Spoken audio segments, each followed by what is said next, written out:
Good morning, everyone, and welcome back to Coffee with Kaylee, where you get better focus for better results. So today's message is very simple. Say yes. Start saying yes to life. Start saying yes to life and just see how life starts opening up for you instead of working against you. Saying yes to the challenges that you were afraid of. Saying yes helps you avoid living and giving into the fear that you have. Because if you say yes to something, it might not work out the way that you want it to work out.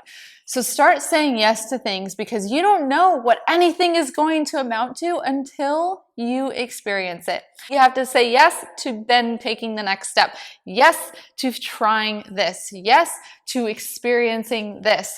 Now, obviously, there are some limitations to that, and you don't want to just say yes to anything and everything. But start saying yes to life, because once you start saying yes to life's opportunities and better situations that you might not have experienced before, then you'll start to see that life is actually working for you and not against you. And if it fails, whatever it is that you said yes to, and you end up not liking whatever that was, well, guess what? It's still working for you because now you know for sure that that doesn't work, and you